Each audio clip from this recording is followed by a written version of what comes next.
Hello, my Royal Sussex Squad family. Welcome back to another episode where we stand tall for the truth, where we don't just sip the tea, we serve it piping hot, and where we keep Harry and Meghan's names uplifted, respected, and celebrated the way they deserve. You know how it goes here. We don't play with the truth. We don't bow to tabloid nonsense, and we certainly don't let petty palace games go unchallenged. Before we get started on today's story, which, trust me, is one of the most glaring examples of royal hypocrisy and playground-level pettiness I have seen in a long time, go ahead and hit that subscribe button, smash the like button, and ring that notification bell. That way you'll never miss one of our in-depth breakdowns, and if you love the work we do to cut through the noise and keep our Duke and Duchess's legacy strong, you can show your love by using the super thanks button right here on YouTube. Now, let's talk about William and Kate, two people who are supposed to be the future of the monarchy, but who apparently have a lot of time on their hands to stalk Meghan Markle's business moves from across the ocean and send snide, mean-spirited WhatsApp messages to their friends like teenagers in a high school group chat. Yes, this is real. For most of this year, we've heard the palace put out their well-polished little talking point. You know the one. We want Harry and Meghan's ventures to be successful. They say it every time Meghan launches something new, every time Harry works on a project, every time a big announcement is made. The palace wants you to believe they're above all this, that they're taking the high road, that they're mature and supportive. But this latest leak shows us that behind those gates, behind the closed curtains of their royal residences, the attitude is anything but supportive. Sources say that when Meghan announced her lifestyle brand as Ever earlier this year, William and Kate's circle of friends didn't just take notice. They pounced.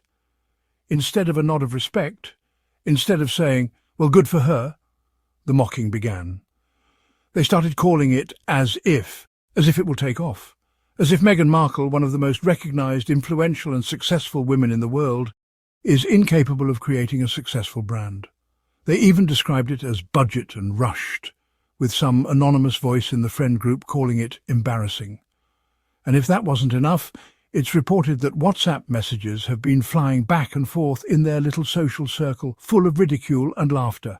Let's stop right there. WhatsApp messages. From who? From people who are supposed to be two of the most important working royals, a couple in their 40s, parents of 3, who supposedly have busy schedules full of engagements and royal responsibilities.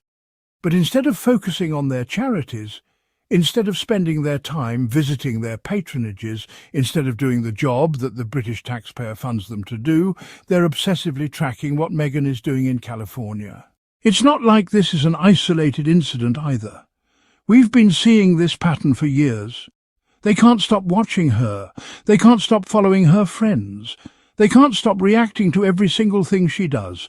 They're glued to her business moves like their titles depend on it. This isn't keeping an eye on the news. This is fixation. This is an unhealthy obsession. This is proof that Meghan continues to live rent-free in their minds, no matter how hard they pretend to the cameras that they've moved on. And here's the kicker. They're mocking her from a place of pure envy. Meghan's not just another celebrity. She's a global figure who already had a career, a name and a voice before she joined the royal family. She came in with her own platform, her own success and her own work ethic.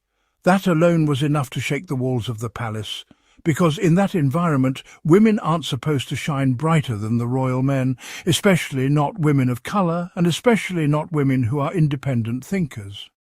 From day one, Meghan's presence exposed the insecurities in that institution. They saw her connect with the public in ways they couldn't. They saw her charisma light up rooms in ways they never could. And instead of learning from her example or supporting her, they tried to tear her down. First through palace leaks to the tabloids, then through those endless, ridiculous protocol breach headlines. Headlines about nail polish, about holding hands with Harry, about touching her own baby bump. Every move Meghan made was twisted into a scandal because the reality is she outshone them without even trying. So now, years later, Meghan launches a lifestyle brand that's about mindfulness, timeless living and celebrating life's little luxuries. She does it her way without palace approval. without a royal title slapped on the packaging, and without asking permission from anyone. And that's what really gets to them, because her success now proves she doesn't need their machinery to make things happen. She's building a future on her own terms. And that's terrifying for people whose entire existence depends on titles, protocol, and inherited privilege. The truth is, calling her brand as if doesn't hurt Meghan. It just makes William and Kate look small. It makes them look petty. And when we hear that William has been disappearing from public duties for weeks at a time, going on ski trips, enjoying luxury yacht getaways, while Kate's barely seen visiting the charities she's supposed to champion, well, it's hard to take their opinion on hard work seriously. If they have time to gossip about Meghan, they have time to actually work. But clearly, scrolling through Instagram and making jokes behind closed doors is more appealing to them than tackling the serious problems facing the UK, or even showing up for their own commitments. And let's talk about the bigger picture here. This isn't just about WhatsApp gossip. This is about how the palace plays a double game. Publicly, they're above it all, wishing Harry and Meghan well. Privately, they're watching like hawks, ready to pounce on any perceived flaw, to laugh at any move, to leak any unkind word to friendly tabloids who will happily print it as royal insider gossip. It's all part of the same old strategy. Undermine Meghan, chip away at her credibility, and keep her as the butt of the joke in their inner circle. But here's what they don't realise. Every time these stories come out, it doesn't make Meghan look bad. It makes them look bitter. The more they obsess, the more it's clear that Meghan is the one holding the upper hand. She's not responding to them. She's not wasting her time mocking them. She's not feeding her friends little tidbits to leak to the press. She's busy, she's productive, she's thriving, and she's doing it without them. So while the Waleses and their friends chuckle over as if, Meghan's building a brand that will have a lasting impact. She's connecting with people who believe in her message. She's making moves that don't need royal approval. And she's setting an example for what it means to walk away from toxicity and still win. And you know what? That's the sweetest revenge. Success, happiness, peace. That's what drives jealous people mad. When you live well without them. When you don't let their noise slow you down. When your work speaks for itself. So to William and Kate and their little WhatsApp circle, keep talking. Because the more you talk, the more you prove exactly why Harry and Meghan were right to leave. And to my Royal Sussex Squad family, this is why we ride for Harry and Meghan. Because we see through the games, we know the truth. And we're not afraid to call out hypocrisy when we see it.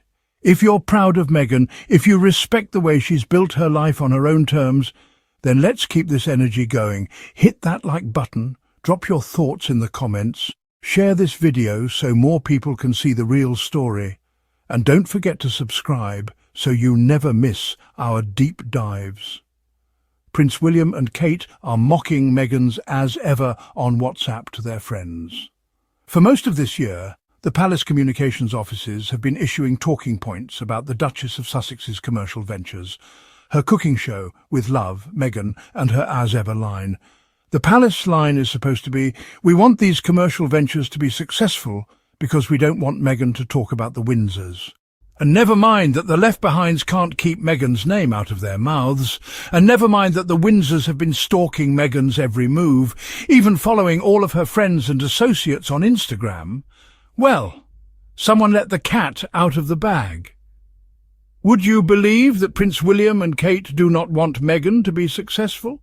Would you believe that William and Kate have been stalking Meghan's every move so that they can mock her to their friends?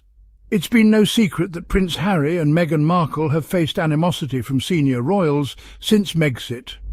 In 2021, the late Queen led the palace's response to the Sussexes' notorious interview with Oprah Winfrey, where she famously claimed, "Recollections may vary." When Harry released his memoir Spare in January 2023, the firm remained silent and have not commented on any of the revelations revealed inside the book. But while last month's Peace Summit suggests relations between the two camps could be warming, privately some of the family's closest friends have been quite candid about Harry and Meghan. According to a royal source, friends of Prince William and Kate Middleton allegedly ridiculed Meghan after the announcement of her lifestyle company being rebranded to As Ever in February. The friends reportedly referred to the Duchess of Sussex's latest business venture as if it will take off, Bella magazine reported. One said, "It's caused quite a bit of laughter within the group. WhatsApp messages have been going back and forth. It's all very budget and rushed. Embarrassing, really. WhatsApp messages have been going back and forth. Jobless behaviour. These are two 40-somethings and parents of 3 children. The heir to the throne and his health-challenged wife, and they're obsessively tracking Meghan's business in California and sending bitchy WhatsApp messages to their friends. I don't doubt that's what is really happening. I just think it's a particularly pathetic admission from Team Wales. Shouldn't they busy themselves with their own work? Like, Kate hasn't visited most of her patronages for years. William has spent a good chunk of this year drunk in a ski chalet or drunk on a yacht in the Mediterranean. Do your own jobs and stop obsessing over Meghan. And if you want to help us keep shining the light on the truth and celebrating the Sussexes, you can do that right here with super thanks. Every bit of your support helps us keep going strong. Until next time, stay proud, stay loud, and remember, the more they mock, the more Meghan wins. And we will always be here to make sure the world knows it.